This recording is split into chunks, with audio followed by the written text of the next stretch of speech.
예. 사실 성경 말씀을 이렇게 읽으면 우리가 무슨 말씀인지 정말 모를 것 같아요. 그죠? 너무 어렵습니다. 근데 사실은 로마서 전체를 지금 16절, 17절로 축약한 것이거든요. 그러니까 로마서 1장 1절부터 15절까지는 뭐 인사말, 그리고 또 내가 로마에 가고자 하는 마음이 있다, 그리고 너희와 교제하기 원한다, 뭐 이런 정도의 말씀들이라면 사실 그 안에도 엄청난 의미가 있겠습니다만은 16절과 17절에 로마서 전체를 축약할 수 있는 바로 이 말씀을 주시고, 그리고 18절부터 본론으로 넘어가는 것이거든요. 18절부터 본론입니다. 그리고 끝까지, 끝에 인사말을 제외하고는 이제 내용으로 들어간다는 것이죠. 사실은 16절, 17절을 우리가 어느 정도 이해하고 로마서를 읽으면, 로마서는 그렇게 어려운 책이 아닙니다. 로마서는 교리적인 내용을 굉장히 많이 가지고 있습니다만, 그럼에도 불구하고 우리가 16절, 17절을 어느 정도 이해하고, 그리고 로마서를 읽기 시작할 때 로마서에 있는 내용이 전체적으로 들어올 수 있다는 것이죠. 로마서를 읽어내려가는 지도와 같은 그런 역할을 하는 말씀이 오늘 우리가 나누는 16절, 17절 말씀입니다. 말씀 한 절 한 절이 어렵기 때문에 이 상황을 좀 풀어서 제가 설명을 드리겠는데요. 일부 예배가 끝나고 굉장히 제가 지탄을 받았습니다. 온 가족과 그리고 또 지탄을 받았던 이유는 너무 어렵다, 혼자만 하느냐, 설교는 앉은 사람을 위해서 하는 거 아니냐, 이렇게 굉장한 핍박과 서름을 받았어요. 그럼에도 불구하고 여러분께서 저는 들어오실 줄 믿습니다. 제가 그럼에도 불구하고 제가 거의 수정하지 않고 다시 11시 예배를 드립니다. 어쩔 수 없다라는 것이죠. 16절 말씀에 로마서 본론이라 할 수 있는데 이렇게 시작했어요. 좀 의외의 말씀이죠. 내가 복음을 부끄러워하지 아니하노니, 이 복음은 모든 믿는 자에게 구원을 주시는 하나님의 능력이 됨이니라, 이렇게 말씀하세요. 내가 복음을 부끄러워하지 아니하노니, 이렇게 시작하세요. 바울 사도께서는 복음을 부끄러워하지 않는다라고 자신을 변호하는 것이 아니고요, 로마에서 이 편지를 받아보는 그들의 입장을 배려하는 그러한 고백입니다. 사실 우리가 잘 알듯이 말이죠, 바울 사도의 삶은 복음을 자랑하는 삶이었어요. 복음을 전할 수만 있다면 자신의 생명도 기꺼이 내어드릴 수 있는 그러한 삶이었어요. 복음을 자랑하는 그 하나가 사도의 모든 삶의 초점이었고 목적이었습니다. 그런데 사도께서 복음을 부끄러워하지 아니하노니 라고 이 로마서에 축약되어진 16절 10절 시작하면서 이렇게 말씀하시는 이유가 있다라는 것이죠. 당시에 로마 사람들, 우리가 잘 알고 있겠습니다만 로마 사람들은 대단한 혜택을 보고 있었습니다. 세계 인류의 역사에 두 번 오기 힘든 사실은 인간 부흥기를 맞고 있었다고 할까요? 여러분, 로마 시대의 정치, 로마 시대의 문화, 로마 시대의 철학, 로마 시대의 그 건축법, 이런 모든 것들이 우리 현대 생활에까지 엄청난 영향을 미치고 있고, 거의 모든 학문에 있어서도 그 기초를 이루는, 철학 같은 경우도 그렇고요. 그렇게 놀라운 로마인들, 그들은 돈이 힘이었고 권력이 힘이었고 또 그 힘으로 세계를 정복할 만큼 자신의 역량을 가지고 있었습니다. 뿐만 아니라 그들이 지어놓은 건축물들을 좀 보십시오. 얼마나 화려합니까? 그런데 어느 날 갑자기 누군가가 와서 복음을 전하기 시작하는 것입니다. 그런데 그 복음의 내용은 무엇이죠? 자신들의 식민지 팔레스틴의 아주 초라한 농촌의 한 가난한 목수의 아들, 그가 우리의 구원주다라는 것이 복음의 내용이었습니다. 그 로마인들 앞에서 복음을 전할 때 로마인들이 부끄러움을 느낀다? 당연한 것이었을 것입니다. 주님께서는 그러한 상황을 잘 아셨기 때문에 예수께서도 예수의 제자들에게 이런 말씀을 부탁하셨습니다. 여러분 마가복음 8장 38절 말씀에 누구든지 이 음란하고 죄 많은 세대에서 나와 내 말을 부끄러워하면 인자도 아버지의 영광으로 거룩한 천사들과 함께 올 때 그 사람을 부끄러워하리라. 이 말씀은 베드로의 신앙 고백이 있고 나서 하신 말씀이에요. 주는 그리스도시요 살아계신 하나님의 아들이십니다라는 그 위대한 고백을 해냈어요. 그런데 주께서 십자가를 지시겠다고 이제 첫 번째 예고를 하자, 계속 예고를 하시는데 그 예고를 하자 베드로가 주님의 앞을 막으면서 절대 그런 일은 있을 수 없습니다. 십자가에 죽는 일 자체가 너무나 큰 부끄러움이었기 때문에 그렇습니다. 그때 주께서 이 말씀을 하신 것이죠. 우리가 구원받는 것은 로마의 그 철학, 로마의 과학, 로마의 정치, 로마의 그 화려한 건축물, 로마의 그 힘, 로마의 그 경제력, 그 엄청난 돈의 위력, 그것으로 우리 인간은 구원받을 수 없다는 것입니다. 우리 인간은 그런 것으로 개선될 수는 있겠으나 그것은 개선입니다. 개선. 존재가 변화되어질 수 없다는 것입니다. 좀 더 쉽게 말하면 우리가 하나님의 자녀, 하나님의 백성으로 다시 태어나야지만 우리가 구원 얻을 수 있다라는 것입니다. 우리가 내어놓는 착한 행위들, 그죠? 세상에 엄청나게 착한 사람들 많습니다. 여러분 스님들 착하지 않으세요? 스님들 정말 착하십니다. 신부님들, 그렇죠. 그분들의 생애와 삶을 좀 보십시오. 그런데 우리 인간 쪽에서 내어놓는 그 어떠한 행위도 그것이 구원의 근거가 될 수 없다는 것입니다. 하나님께서 우리를 구원하시는 근거는 오직 예수 십자가와 부활 속에서 나의 옛 자아가 완전히 죽고, 우리는 계속 말이죠. 설교를 해도요, 내 자랑이 되기 쉽습니다. 여러분, 우리가 행하는 모든 행위들, 선한 행위들을 우리가 내놓지만 그 행위들도 사실은 천국 가기 위해서요? 아니요. 그것으로 천국 안 넣어주신다고 하시거든요. 그럼에도 불구하고 우리의 모든 착한 행위들, 무슨 나의 평판과 나의 자랑과 나의 성실함, 나의 나됨을 증거하기 위한 것일 수 있습니다. 심지어는 죽는 데까지 내 몸을 불사르게 내어줄지라도 하나님 보시기에는 아무 유익이 없을 수 있다는 것입니다. 고린도서 13장 말씀입니다.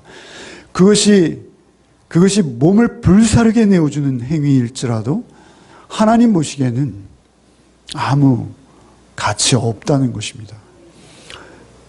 오직 인간이 하나님의 의를 회복하고 하나님의 형상을 회복한 자로서의 삶을 살아낼 수 있는 방법은 오직 복음 외에는 없다라는 것입니다. 그래서 부끄러워하지 말라는 것입니다.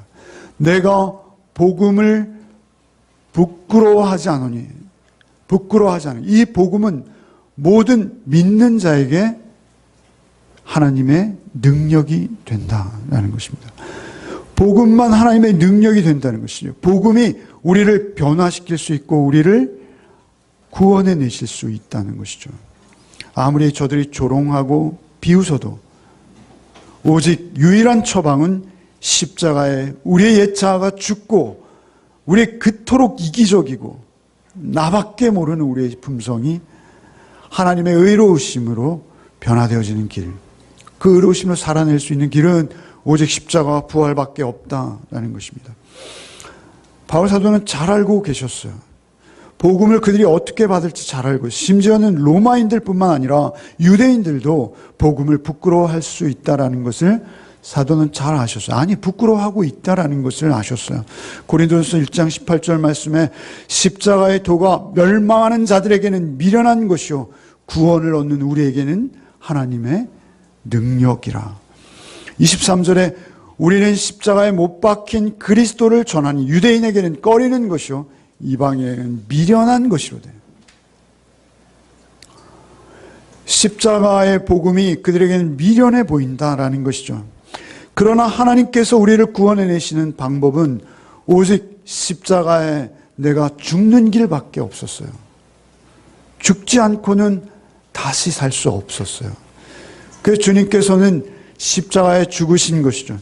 그래서 히브리서 12장 2절 말씀에 믿음의 주여 또 온전케 하시는 예수를 바라보자 저는 그 앞에 있는 즐거움을 위하여 십자가를 참으사 부끄러움을 개의치 아니하시더니 하나님 보좌 우편에 앉으셨느니라. 그러니까 하나님 보좌 우편에 앉으신 주께서 십자가를 참으사 부끄러움을 개의치 아니하심으로 우리를 구원해 내셨기에 그렇습니다. 주님께서는 하나님과 우리의 관계를 회복하기 위해서 오신 분이십니다. 주님께서 죄의 종이 되어서, 죄의 노예가 되어서, 이미 말씀드렸습니다만 음란하고 죄 많은 세대에서 나와 내 말을 부끄러워하는 자, 우리는 죄의 종이 되어 있기 때문에 예수 그리스도의 말씀 자체가 우리에게 부끄러울 수 있어요. 여러분, 음란하고 죄의 종이 된 세대라는 것입니다. 음란하다는 것은 우리가 11개 왔죠. 11개 음란한 건 무엇이죠? 하나님 이외에 다른 어떤 것들이 우리의 우상이 되어버리는 것입니다. 하나님 이외에 다른 어떤 것이 우리에게 우상이 되어지는 한 하나님과 우리의 관계는 회복될 수가 없고요. 하나님의 절대의를 우리가 순종하는 삶을 살아낼 수가 없습니다. 그래서 우리의 의로움은 다 더러운 옷과 같아요. 우리가 의롭다고 내어놓는 행위조차도 하나님 보시기에는 더러운 옷, 더러운 걸레와 같다. 그 히브리어가 걸레라는 의미입니다. 이 더러운 걸레와 같다. 성경은 오직 그렇게 말씀하시는 것입니다. 오직 십자가에서 우리가 다시 태어나는 일 외에는, 그 방법 외에는, 그 노예로부터 우리가 해방되어질 수 있는 길이 없다는 거예요. 무슨 일을 하든지 결국 그 의도는 나를 위한 것일 수밖에 없어요. 내가 천국 가기 위해서, 내가 어떤 평판을 얻기 위해서일 뿐인 것입니다. 하나님의 의는 그런 의가 아니라는 것입니다. 하나님의 의는 그러면 어떤 의일까요? 하나님의 의. 17절은 무엇이죠? 내가 복음을 부끄러워하지 않으니 이 복음은 모든 믿는 자에게 구원을 주신 하나님의 능력이 됨이라. 복음에는 하나님의 의가 나타나서, 이렇게 말씀하세요. 복음에는 하나님의 의가 나타나서, 이렇게 말씀하세요. 하나님의 의는요, 우리가 볼 수 없어요. 하나님의 의가 무엇인지 우리는 알 수 없어요, 잘. 그런데 하나님의 의는 오직 복음에만 나타났어요.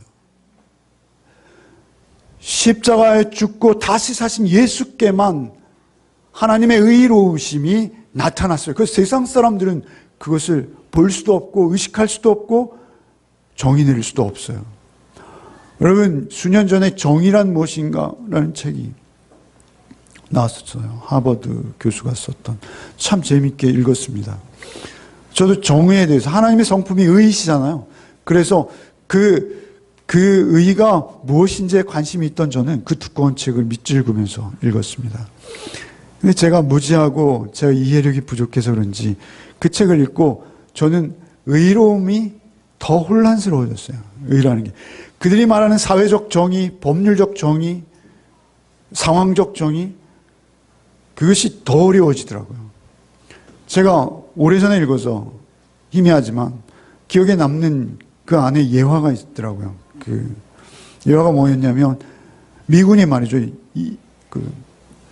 미군이 중동에 파병돼서 한 열댓 명, 한 개 분대가 사막을 이동하다가 중동 그 현지 저항 군인을 만났어요. 한 명이었어요, 그들은. 그걸 죽이는 게 맞느냐, 살려 보내는 게 맞느냐, 어느 쪽이 정의냐라는 것을 저자가 묻고 있었어요. 그 한 명을, 그 힘없는 한 명을 완전 무장한 미군 한 개 분대가 죽이면 어떻게 됩니까? 불의한 거죠. 정의롭지 못한 거죠. 전쟁법에도 그거는 정의롭지 못한 것입니다. 전쟁법에, 전시법에도 정의롭지 못해요. 근데 그를 살려보냈어요. 그런데 그가 가서 자기 부대에 복귀하자 미군들에게 이러이러한 일이 있었다라고 말했어요. 그러자 그 부대가 즉시 그들을 찾아내서 일개 분대를 몰살시켰어요. 바로. 그런 상황 속에서 과연 그 한 명을 살려보내는 것이 의냐, 불의냐라는 것이죠. 사실은 그건 간단합니다. 살려보내고 죽는 게 의인 거예요. 그런데 사회적 정의는 반드시 그렇게 이야기하지 않아요. 그건 법리적 논쟁의 여지가 있는 거예요.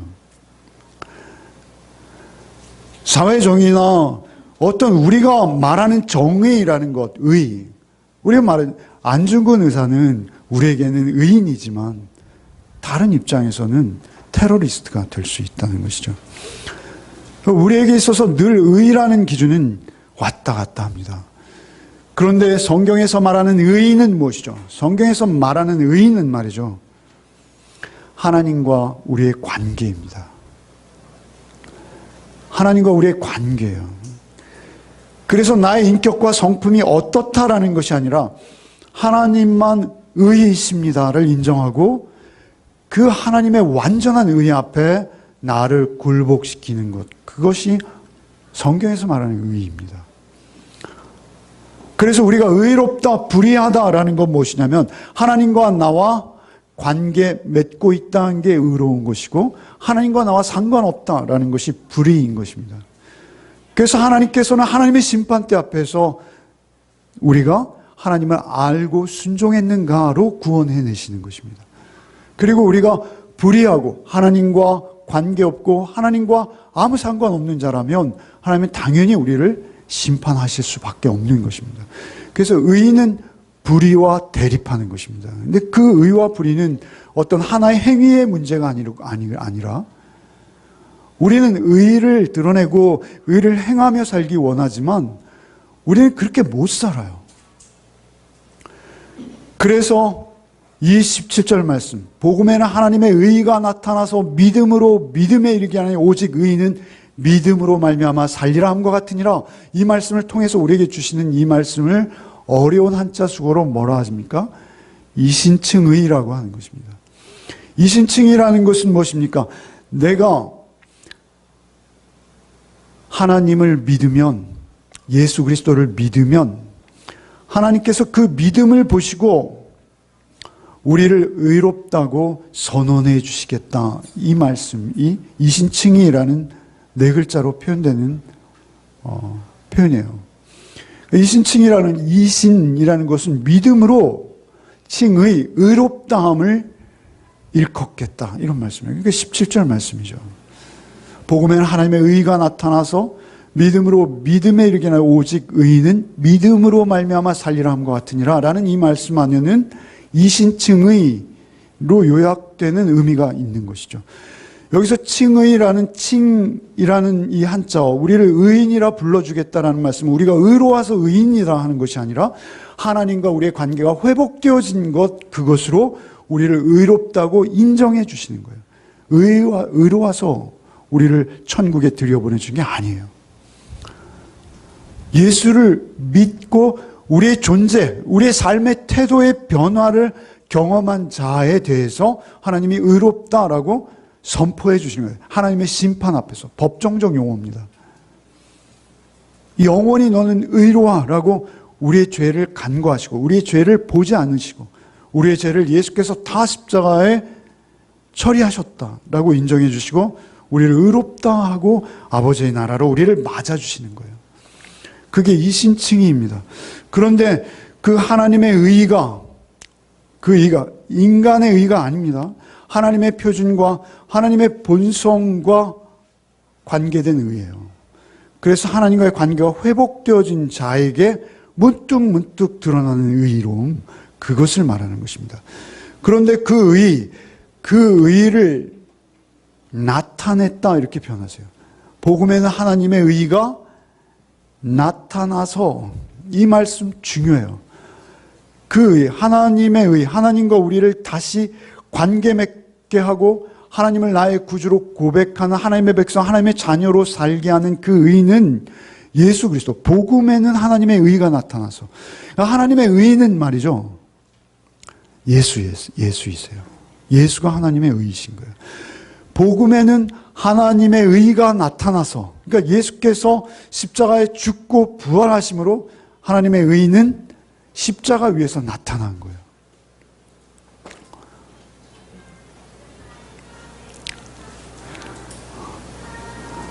좀 이야기로 해야지 재미있으실 텐데 죄송합니다. 근데 이 로마서를 앞으로 우리가 한 달간 묵상해야 되잖아요. 그러니까 이런 말씀도 있다라는 것을, 여러분 다 아시는 내용이지만 이런 딱딱하고 어려운 표현도 있다라는 것을 아셔야지 로마서의 표현들이 익숙하게 다가오실 거예요. 그래서 복음에는 하나님의 의의가 나타나서, 이 나타나서라는 이 헬라어는요, 일부에는 헬라어를 조합해서 합성어 막 설명했는데 굉장히 혼났어요. 그래서 2부에서는 그렇게 안 하겠습니다. 복음에는 하나님의 의의가 나타나서라는, 이 나타나서라는 건 계시되었다는 거예요. 하나님께서 우리에게 보여주셔야지만 알 수 있다는 거예요. 하나님의 의로우심, 그 십자가에 나타나 십자가에 피 흘려 죽으신 예수가 우리를 구원하신 구원주라는 그 믿음, 그 믿음으로 우리가 다시 태어나서 하나님의 의를 쫓는 온전한 하나님의 자녀로서의 삶을 감당하게 되는 것, 그것은 오직 복음에서 하나님의 의의가 나타나야 되는데, 그 나타나는 것은 하나님이 우리의 눈을 여시고 우리의 귀를 열어주셔야지만 우리에게 보일 수 있다는 거예요. 우리 성령이 오셨네 찬양하셨잖아요. 성령이 오셨네 찬양하셨어요. 성령이 오시면 우리에게 첫 번째 일러주는 말씀이 요한복음 말씀 뭐예요? 죄에 대해서, 의에 대해서, 심판에 대해서. 성령이 우리에게 오시면 여러분이 막 병을 낫게 하고 막 이런 능력이 여러분에게 임하는 것, 그것도 있을 수 있으나 그것 중요한 것이 아니요, 성령이 우리에게 오시면 죄에 대해서, 의에 대해서, 심판에 대해서 우리를 깨우쳐 주세요. 그래서 내가 얼마나 죄인인 것과 하나님의 의와 내가 얼마나 상관이 없는 자, 불의한 자인 것을 알게 하시고, 죄에 대해서, 의에 대해서, 그리고 우리가 받을 심판에 대해서, 여러분 심판을 성령이 우리에게 깨우쳐 주시면요, 이 땅에 여러분이 쌓아놓은 그 어떤 명예와 평판, 금은보와 다 상관없습니다. 여러분이 죽음 앞에서, 하나님의 심판 앞에서 여러분이 모아놓은 그 알량한 그런 것들이 여러분 무슨 의미가 있겠습니까? 여러분, 우리는 그런 것에 사로잡혀서 말이죠, 그게 전부인 것처럼 로마의 그 화려한 건축물과 교회당의 그 화려한 위용에 우리 눌려서 그곳에 하나님이 계신 것처럼, 아닙니다. 우리 하나님은 그런 곳에 계신 것이 아니라 여러분 십자가 위에 계십니다. 그리고 다시 사셔서 부활하신 예수 그리스도 성령으로 임하시는 주님 안에 계십니다. 그래서 복음에는 하나님의 의의가 나타나서 성령이 오셔서 우리를 깨우쳐 주셔야지, 그 복음, 십자가와 부활, 그 복음에는 하나님의 의로우심, 의의는 말이죠, 관계적 의예요. 관계적 의라는 것은 무엇이냐면요, 내가 약속과 약속으로 맺어진 관계에서 내 의무를 성실히 다하는 것이 의예요. 하나님은 우리를 구원하시기로 약속하신 구원주이시잖아요. 그 약속이 실현되어진 것이 예수의 십자가와 부활로, 그 약속이 우리에게 실현되어진 것이, 그 의의가, 하나님의 약속 실현의 의의가 십자가에 나타난 거예요. 그런데 그 나타난 것을 하나님이 우리에게 열어 보여주시겠다. 나타나서라는 수동태거든요. 우리에게 나타난 것을 열어 보여주실 때 우리가 그 믿음에 그 보여주신 알게 하신 만큼 우리가 반응해내는 것, 그것을 믿음이라고 하는 건데, 그 믿음도 사실은 하나님께서 우리에게 주시는 것이죠. 그래서 수요일날 우리 믿음의 방패할 때 말씀드렸잖아요. 그죠? 믿음과 은혜는 동일한 의미다. 이거 진짜. 네. 믿음도 하나님께서 우리에게 은혜로 본 만큼 믿을 수 있어요, 우리가. 예수 그리스도 하나님의 의가 십자가에 나타난 것만큼 믿을 수 있어요. 주님이 내 죄, 나의 그 음란함, 나의 그 정욕, 나의 철저히 나밖에 모르는 그 이기적인 심성, 거기서부터 우리를 자유케 하시기 위해서 예수께서 오셔서 십자가에 죽으신 그 피가 나를 거기서 자유케 하시는, 그것을 우리가 안 만큼 복음에는 하나님의 의가 나타나서 믿음으로 믿음에 이르게 하나니 나타나 보여주셔야 되는 거예요. 그것이 나타나는 거예요. 여러분, 그것을 보시기 원하십니까? 그걸 우리가 구하고 찾고 두드려야 하는 것이죠. 그럴 때 주님께서 우리에게 그것을 보여주십니다. 하나님께서 그렇게 보여주실 때 복음에는 하나님의 의가 나타나서 믿음으로 믿음에 이르게 하나니, 어려운 말이에요. 믿음에서 믿음으로 이르게 하나니에 관한 많은 주석들이 있어요. 첫째 믿음과 둘째 믿음은 의미가 좀 달라요. 첫째 믿음은 우리가 예수 십자가로 구원받은 받은 최초의 은혜의 반응으로 나타나는 믿음이에요. 첫째 믿음은.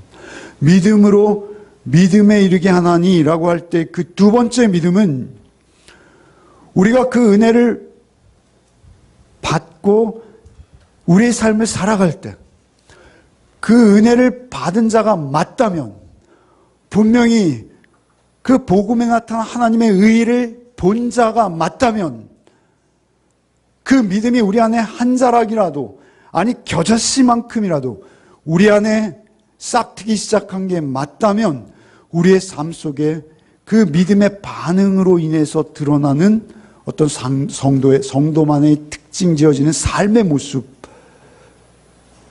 그 모습 속에 나타나는 믿음이에요. 그러니까 처음 믿음과 믿음으로 믿음에 이르게 하나니라는 건 오직 믿음으로만 되어진다라는 말씀이면서 동시에 첫째 믿음은 우리의 첫사랑의 믿음이라면, 둘째 믿음은 그 사랑의 열매로 나타나는 믿음이라는 것입니다. 복음에는 하나님의 의가 나타나서 믿음으로 믿음에 이르게 하나니 오직 의인은 그 믿음으로 말미암아 살리라 함과 같으니라, 이렇게 말씀하신 거예요. 복음에는 하나님의 의가 나타나서 믿음으로 믿음에 이르게 하나니 오직 의인은, 여기서 말하는 의인은 정말 의인이라 의인이 아니라 하나님께서 의롭다라고 불러주신 그 의인입니다. 그 의인은 오직 믿음으로 말미암아 살리라 함과 같으니라 라고 할 때, 믿음으로 말미암아 살리라라는 것도 주석가들은 여러 해석을 내놓고 있어요. 그런데 두 가지, 헬라어 문법으로 볼 때 이 두 가지 해석이 다 가능해요. 어떤 것이냐면요, 의인은 믿음으로 말미암아 살리라라는 것은 의인은 믿음으로 영생 얻어, 이런 의미. 의인은 믿음으로 영생 얻어, 이런 의미.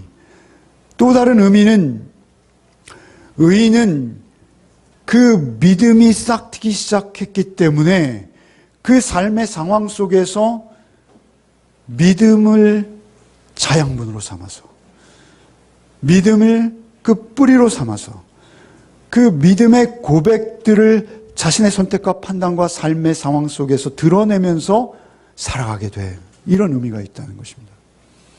그러니까 둘 다 말이죠. 둘 다 말이죠. 구원받기 전과 구원받은 후의 모습을 우리에게 다 보여주고 있는 거예요.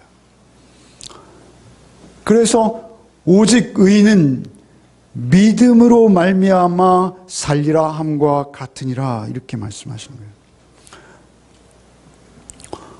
여러분 알아들으셨죠? 저는 지금 일부보다 땀이 더 나요. 일부보다 더 못 알아들으시는 것 같아요. 지금 땀이 더 나요. 네. 복음에는 하나님의 의가 나타나서 그 의가 우리를 살리는 거죠. 믿음으로 믿음에 이르게 하나니 오직 의는 믿음으로 말미암아 살리라 함과 같으니라. 이 말씀은 기록된 바라고 사도께서 말하시면서 하박국에서 인용하신 말씀이에요. 구약의 그대로 히브리어를 헬라어로 번역한 구약 성경이 있잖아요. 거기에 그대로 명문화되어 있는 작구도 틀림없이 그대로 인용하신 거예요. 그것은 창세기 15장에도 아브라함의 믿음을 말씀할 때 나오는 말씀이에요. 구약에도 이미 있는 말씀이에요. 그러니까 우리의 믿음은 세상이 말하는 믿음과 다르다는 거예요. 나의 영광도 없이, 나의 만족도 없이 그냥 십자가에 누추한 모습으로 벌거벗고 나 죄를 사시기 위해 죽임 당하신 예수, 그 예수의 사랑이 나에게 믿음으로 반응되어져서 복음에는 하나님의 의가 나타나서, 하나님의 의는요 사랑과 같은 개념이에요. 사실은 너무 그 의가, 하나님의 의가 나타나서, 하나님의 의가 나타나서 나를 구원해 내신 그 구원으로 말미암아 우리가 살아갈 때 우리의 삶은 전혀 달라지는 거예요. 그래서 제가 많이 의지하고 있는 로마서 주석이 굉장히 많아요. 그런데 그 중에 존 스토트 목사님이 쓰신 로마서 강해가 있어요. IVP라는 출판사에서 나온. 그 존 스토트 목사님이 로마서 강해를 시작하기 전에 이런 말씀을 하세요. 3명을, 한 8명 이야기하시는데 그 중에 제 기억에 남는 게 루터, 그리고 어거스틴, 그리고 감리교의 창시자 웨슬레, 그리고 칼 바르트, 뭐 이런 사람들을 쭉 열거해요. 열거하면서 뭐라 하시냐면 로마서가 그들의 인생을 송두리째 바꿨다. 복음의 능력이 나타났다. 그들에게 나타난 하나님의 의, 그 복음이 나타나. 내가 복음을 부끄러워하지 않는 이 복음은 모든 믿는 자에게 구원을 주시는 하나님의 능력이라는 말. 이 말은요, 영어의 다이나마이트, 이 어원이 됐어요. 아주 역동적이고 폭발적인 그런 삶의 변화를 복음은 가져온다는 거예요. 그런데 그것은 막 폭발적이고 역동적이지만 그것은 내부적인 변화예요. 마음에서 일어나는 변화. 그래서 루터는, 사실 루터가 사제가 된 거는 말이죠. 루터가 사제가 된 거는 자기가 구원받기 위해서 그랬대요. 루터의 그 자서전에는요, 사제가 된 이유는 뭐 대단한 일을 하려고 사제가 된 게 아니라 친구랑 같이 갔는데 하늘에 벼락이 퍽 쳐서 친구가 죽어버린 거예요. 그 자리에서. 근데 그 친구의 믿음이 신통치 않은 걸 자기가 알거든요. 그래서 야, 이렇게 죽을 수도 있구나. 하나님 저를 구원해 주세요. 근데 내가 구원받을 만한가? 아니거든요. 그때 당시 천주교의 가르침을 받고 있던 루터는 내가 사제가 되면 구원받을 수 있겠지. 사제가 되었는데 웬걸. 구원받기 너무 어려운 거예요. 사제가 돼서 로마 그 캐토릭이 가지고 있는 모든 자원들을 다 섭렵하면서 정말 그들이 행해야 될 그 조항들을 다 열거하고 자기가 완벽한 삶을 살아내기 위해서 몸부림을 다했다는 거예요. 가장 착하고 선한 삶을 살기 위해서. 그런데 도저히 자기가 자기를 아는데 이 정도로는 구원 못 받는다 라는 결론을 얻은 것이죠. 하나님 너무 무서워요. 하나님은 나를 심판하시는 하나님. 하나님의 심판대 앞에서 살아남을 자 누구입니까? 그는 계속 고민과 갈등과 그리고 번민 속에서 사제의 삶을 억지로 꾸역꾸역 감당해 가고 있었다는 것이죠. 그래서 루터의 일대기에 보면 루터가 고해성사라는 거 하잖아요. 캐톨릭에서 만든 말도 안 되는 제도입니다. 그런데 고해성사를 하면요, 신부들은 신부들끼리 고해성사를 하거든요. 루터의 고해성사는 다 거절한다는 거예요. 난 받기 싫다, 너는. 왜냐하면 끝나지 않아요. 루터가 고해성사를 하기 시작하면 난 이런 죄도 했고 저런 죄도, 내 마음속에 이런 것도 있었고 저런 것도 있었고 하나님께 이거 용서해달라, 이거 저거 용서해달라. 고해성사가 끝나지를 않는 거예요. 그러니까 너는 다른 데 가서 고해성사해. 루터는 그랬다는 것이죠. 그렇게 고민하던 루터가 정말 용기 있는 자 아닙니까? 자기의 생명도 아끼지 아니하고 종교개혁을 하게 된 건 그 비텐베르그 신학교에서 그 로마서를 강의하다가 발견한 거예요. 아, 내가 의인이 되어서 구원받는 거 아니구나.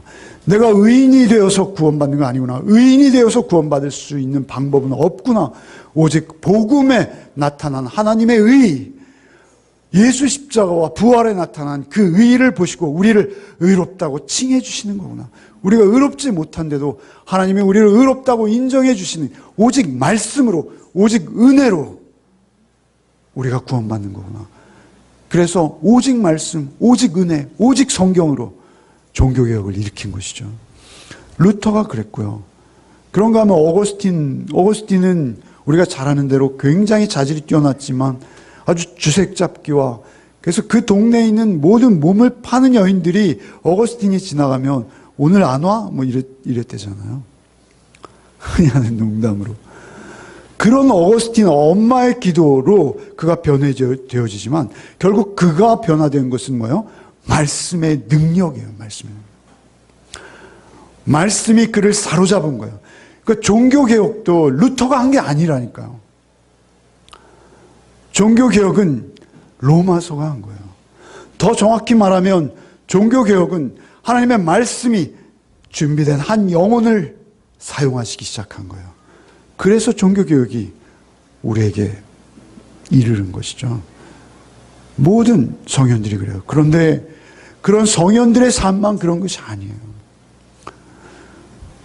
우리의 삶 속에서도 그런 믿음으로 의롭다함을 얻을 만한 인생들이 너무 많아요.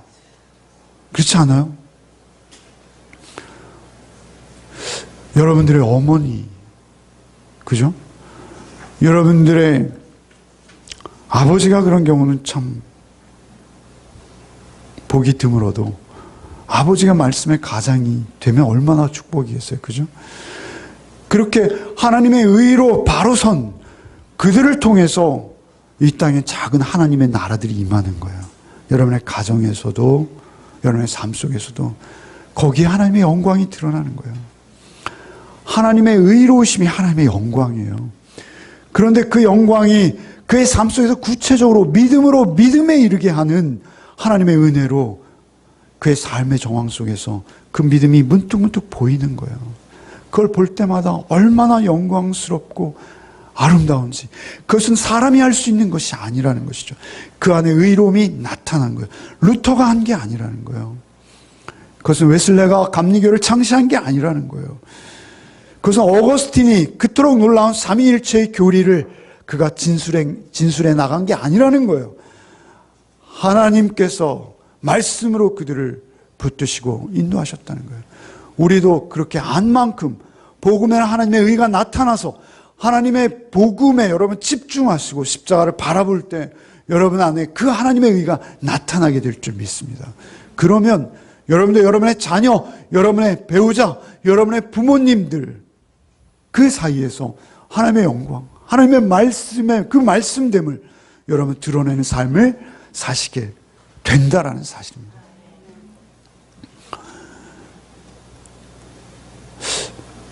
이 년 전인가요? 정동교회라는 곳에서 종교개혁 500주년을 맞아서 포럼이 열렸어요. 토론회가 열렸어요. 그 토론회 주제 발제자 그리고 서로 논쟁자는 누구였냐면 김세윤 교수 아시죠? 아세요? 네, 김세윤 교수라는 분하고 박형용이라는 교수가 계십니다. 그리고 고신의 박영돈이라는 교수가 계세요. 세 명이 토론을 했어요. 김세윤 교수님이 한국교회가 이토록 윤리적이고 도덕적으로 최소한의 수준도 유지하지 못하는 이유는 이신칭의를 면죄부처럼 너무 쉽게 강단에서 목사들이 선포함으로 인해서 그들이 아무 부담 없이 그냥 입으로만 시인하면 구원을 얻는다라는 이 가벼운 값싼 구원론에 물들어서 한국교회가 이렇게 이 지경이 됐다라고 김세훈 교수께서 계속 말씀하셨어요. 그러자 박용동 교수님, 박경영 박사님이 반박을 하셨어요. 이신칭의는 우리 성경의 가장 위대한 교리다. 그래서 예수 믿지. 그러면 온전한 자만 교회에 올 수 있다면 누가 교회에 올 수 있겠니? 그러한 자들이 와서 복음으로 깨어져서 새 인생 사는 것, 그것이 교회지. 왜 이신칭의 교리에 손상을 입히냐? 나는 학자들과 첨예한 대립이 있었어요. 그것이 뭐 지상에서 이쪽에서 웅성웅성 저쪽에서 웅성웅성 목사들끼리 모이면 또 싸웁니다. 그래서 제가 성서윤희원에 배우러 갔는데요. 감리교 목사님하고 그 가르치는 분은 저희 장려교 목사님인데 막 논쟁이 된 거예요. 김세훈 교수, 그건 교수도 아니다. 막 이런 싸움이 막 일어난 거예요. 이신칭의 교리, 우리 기독교의 가장 순교한 주님의 십자가 무용론을 말하는 것이다. 막 이래서 이제 엄청난 싸움이 붙었어요. 그런데 놀라운 것은 그런 근원이 되는 두 교수를 한 자리에 불러서 여기 박은조 목사님 있잖아요. 그 목사님이 주선을 한 거예요. 학술 포럼이 열린 거예요. 굉장히 첨예한, 신학적으로 제가 말씀드리기는, 그러면 더 완전히 잠드시기 때문에 제가 그런 말씀을 드릴 수가 없지만 결국 그들이 만난 자리에서 토론을 신나게 하다가 한 가지 일치를 보았어요. 놀랍죠. 하나님의 인도, 하나님의 섭리예요. 그들이 얻어낸 그 하나의 가장 중요한 명제는 뭐냐면 칭의와 성화는 분리될 수 없다. 칭의와 성화는 분리될 수 없다. 여러분, 고개를 끄덕이시는 분은 제가 설교를 열심히 하는 것에 대해서 보람을 느끼는 것이고, 사실은 일부러 고개를 끄덕이시는 여러분, 감사합니다. 위로가 되게 됩니다, 제가. 칭의는 뭐냐면, 의롭다함을 일컬어 주시는 하나님의 구원이 칭의예요. 의롭지 않은 우리를. 그런데 성화는 무엇입니까? 구원받은 자가 그 구원받은 자의 삶 속에서 드러나는 어제가 오늘보다, 오늘이 내일보다 더 하나님의 뜻에 다가간 자의 삶으로 점점 나아진다는 것이 성화예요. 그러니까 칭의, 의롭다함을 인정받고 구원 얻은 자는 반드시 그 삶이 변할 수밖에 없다는 것이죠. 그래서 우리는 구원의 과정, 구원의 서정이라고 해서 칭의, 성화, 영화 뭐 이렇게 구분하거든요. 그것이 마치 순서가 있는 것처럼. 그런데 그렇지 않다는 것이죠. 칭의, 우리가 구원받고 하나님 앞에 의롭다함을 얻는 그 순간 우리는 이미 성화가 시작된 거예요. 그렇지 않으면 그 믿음은 잘못된 믿음인 거예요. 그 믿음은 없는 믿음인 거예요. 그래서 우리가 도덕적이고 윤리적인 사회적인 잣대로 우리에게 그 잣대를 대면 사실 우리는 그것과는 비교할 수 없는 거룩의 삶이 우리에게 나와야 된다는 것이죠. 그것은 정황 속에 나오는 거예요. 상황 속에. 그의 삶을 구체적으로 들여다봐야지만 나올 수 있는 거예요. 그런데 그것은 누가 아세요? 하나님이 아시는 거예요.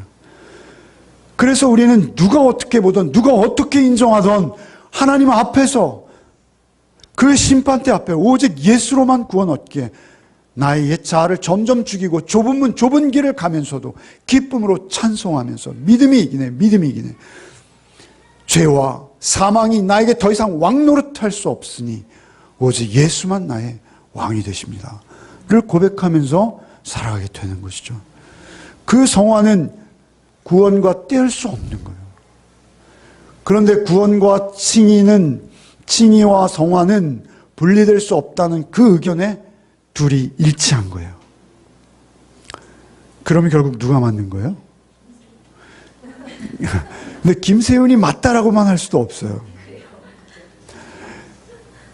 그러니까 누가 맞는 싸움이 아니고 누가 맞느냐의 싸움이 아니고 그 복음 안에 있는 복음의 비밀을 우리가 알고 먼저 그 삶을 경험해 나가는 기쁨이 우리에게 있어야 한다는 것이죠. 결국 그들도 만나서 서로 화해했어요. 서로를 비난하고 서로에게 조금은 공격적인 글들을 쓰던 그들이 그 자리에서 화해했다는 것이죠. 우리는 복음으로 변화받았습니다. 그렇다면 복음으로 변화받은 자다운 삶을 살아내야 되는 것이 마땅한 도리입니다. 하나님의 영광 가리지 않고 거룩의 삶을 살아내는, 그래서 열매 맺는 우리 열매 식구들 되기를 바랍니다. 여기서 끝냈으면 참 좋겠는데요. 또 한다고? 성경만 읽고 마치겠습니다. 성경만 읽고. 죄송합니다. 로마서 6장.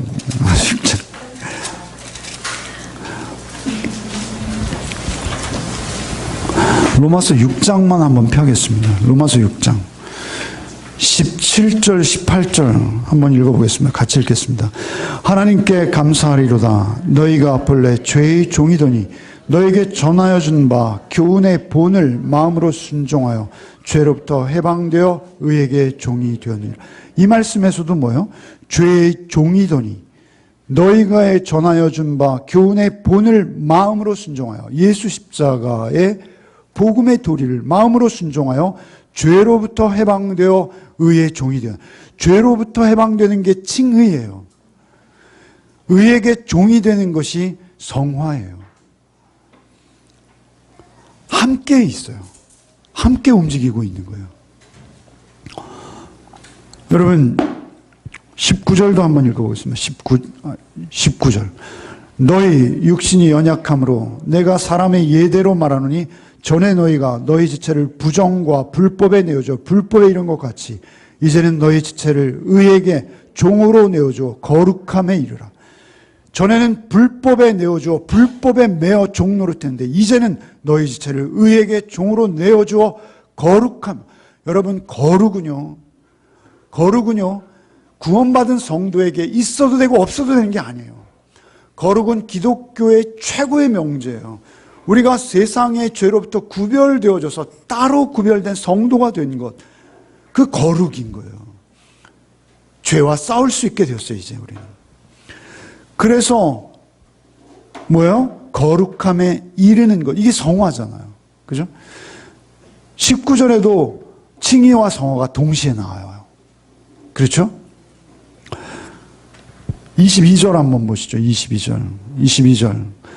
읽겠습니다. 함께 읽겠습니다. 시작. 그러나 이제는 너희가 죄로부터 해방되고 하나님께 종이 되어 거룩함에 이르는 열매를 맺었나니 그 마지막은 영생이라. 아유, 열매 맺는 교회가 나오네요. 네. 너희가 죄로부터 해방되어, 이게 칭의예요. 한 절 안에 칭의와 성화가 동시에 나오는 거예요. 열매 맺는 게 뭐예요? 성화예요. 성화. 여러분, 열매는 여러분의 건강, 여러분의 자녀의 축복, 여러분의 집이 넓어지는 거, 아파트 평수가 늘어나는 거, 그게 열매 아니라 그랬습니다. 열매는 뭐예요? 여러분이 하나님의 회복, 하나님의 형상으로 회복되어져서 우리가 서로 하나님의 영광이 우리의 삶 속에서 드러나는 것, 그게 열매예요. 여러분, 우리 열매 맺는 교회는 그 열매 맺는 거예요. 그 열매를 한 주간의 삶 속에서도 맺으시기 바랍니다. 사랑과 희락과 화평과 자비와 양성과 충성과 온유와 절제, 여러분 자신을 위해서가 아니라 나를 십자가에 구원하신 예수 앞에 감사함으로 나는 아무 공로 없고 값 없이 내가 사랑하고 섬기겠습니다. 그러나 주께서 나를 섬기신 그 섬김엔 내가 1000만분의 1, 억만분의 1도 보답할 길 없사오니 주여 나를 긍휼히 여겨주옵소서. 나는 그 태도를 잃지 않는 그 태도 가운데서 여러분에게서 나오는, 자연스럽게 나오는 그 인격의 향기가, 그리스도인의 향기가 한 주간의 삶 속에서도 여러분 삶에 있기를 바랍니다. 주님, 오늘도 우리가 말씀 앞에 섭니다. 내가 복음을 부끄러워하지 아니하노니 이 복음은 모든 믿는 자에게 구원을 주시는 하나님의 능력이 됨이라. 복음에는 하나님의 의가 나타나서 믿음으로 믿음에 이르게 하나니 기록된 바 오직 의인은 믿음으로 말미암아 살리라. 이 말씀, 우리의 말씀 되게 하여 주옵소서. 이제 한 달간 로마서를 묵상해 나갈 터인데 이 말씀 안에 드러나는 하나님의 그 놀라운 음성, 하나님의 늘 놀라운 계시의 말씀이 우리의 영적 눈을 뜨게 하시고 귀를 열게 하셔서 하나님의 영상 회복한 자다운 아름다운 삶을 살아내는 능력이 우리에게도 나타나고 드러나게 하여 주옵소서. 예수 그리스도의 이름으로 기도하옵나이다. 아멘. 이제는 우리 구주 예수 그리스도의 은혜와 하나님의 그 크고도 높으신 사랑과 성령의 교통 감화 충만케 하시는 은총이 오직 복음의 능력으로 한 주간의 삶 속에서도 주의 영광 드러내기를 소원하는 우리 가족들 위해 이제로부터 영원토록 함께 계시기를 축원하옵나이다. 아멘.